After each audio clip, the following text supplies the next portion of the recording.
Fall movement, Wits University sees some kind of student protest action, particularly around registration season at the start of the year.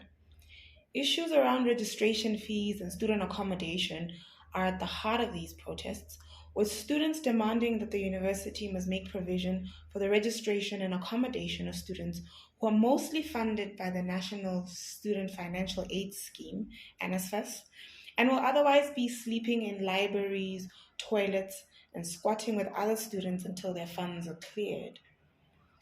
The International Finance Corporation's landscape report on the student housing market in South Africa shows that when NSFAS started funding more students following the Fees Must Fall movement, it gave scores of students access to higher education than ever before, but it also created a student housing problem.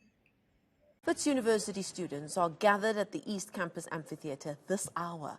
They're determined to intensify their protest against financial exclusion and lack of affordable accommodation.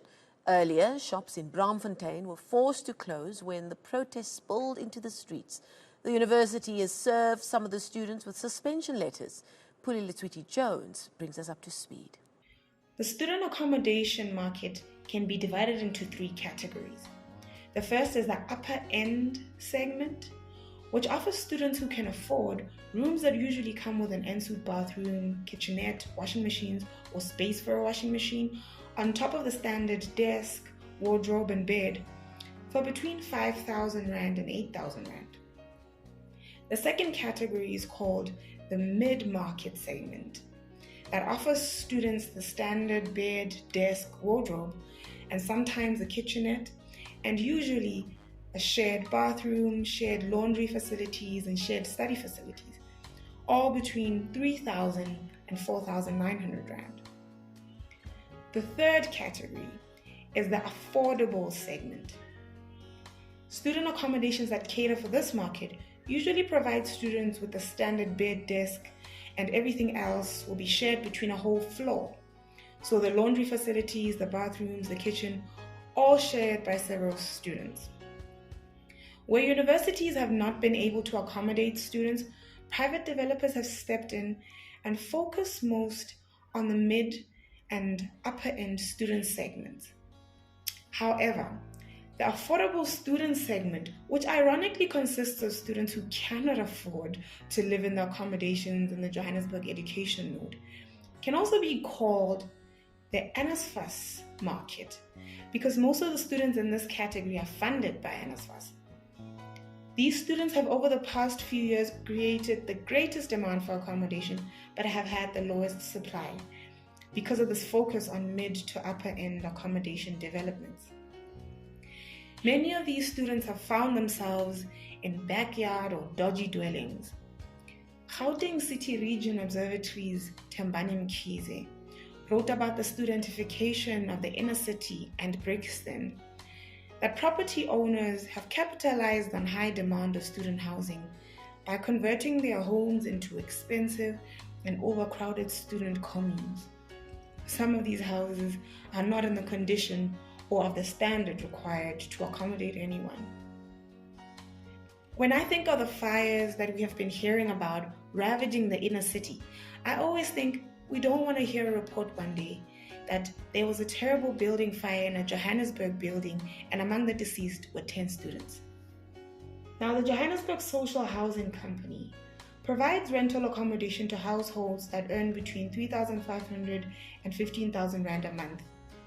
They have now entered the student accommodation market at just the right place, providing accommodation to students in the affordable segment, in the NSFAS category.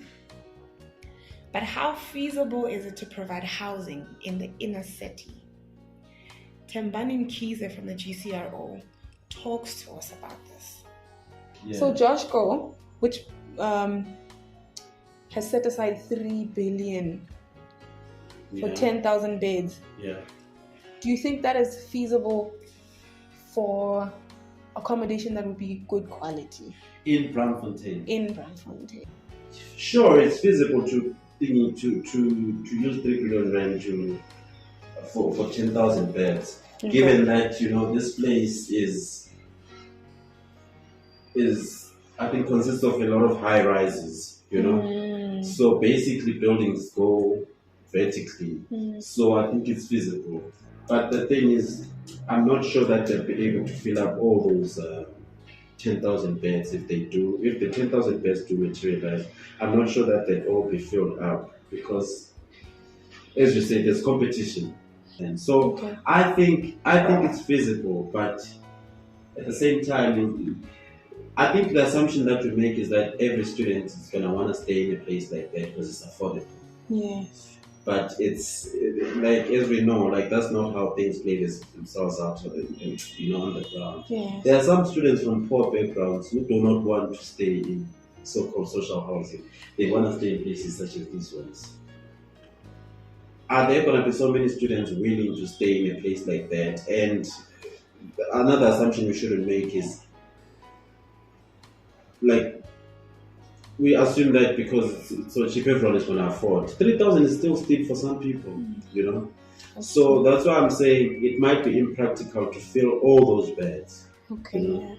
Because that cap is still prohibitively expensive for some people. You know?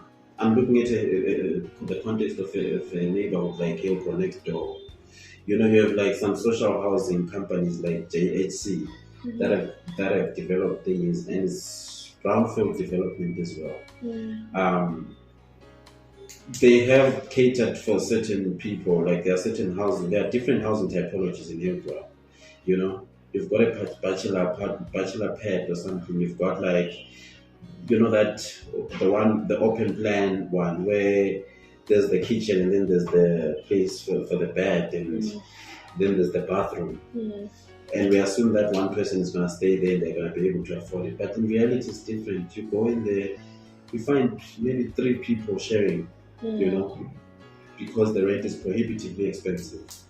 So, and those are working people usually. So what would make us think that students who oftentimes aren't working will be able to afford? Do you think student accommodation or student housing is maintenance intensive? In terms of the building itself being in the inner city, maintenance in that regard, do you think infrastructural failures make student housing potentially maintenance intensive? Power cuts, blocks that are not connected, water, things like that. Hijack buildings. Yeah. Fires. I think it's all dependent on where companies such as Joshco would wanna locate themselves, where they, you know, purchase these existing buildings and upgrade them. It depends on the location. Yeah, because the inner city, as I've said, is a place of ruin and renewal. There are some sections that are well manicured and stuff like that, you know, and then there are some that are just, you know, on a downward trajectory, dilapidated, derelict, you know. So yeah, it's all dependent on that. A last question: what kind of advantages present themselves to Joshco on developing in the inner city? I think obviously the first one is the issue of proximity. You know, you have a lot of people who are from township areas such as Soweto, you know, or even people who are from other provinces and don't really have kin or relatives here in Johannesburg, and they happen to get a job maybe in Sandton. The inner city traditionally, I think, has always been okay. Maybe especially after '94, or maybe even way before that. The inner city traditionally has always been this place where people coming from other areas, or even be it from the township or other provinces or from other countries, start a new life. You know, people start a new life here because of its central location, its favorable location, proximity to places. Everything is here. You can't run, like, you know, there are shops, there are libraries, maybe if you're into that kind of thing, there's everything around you. There are bars, you know. So one thing that the inner city will always have the competitive advantage of the inner city is its proximity to social amenities and its central location.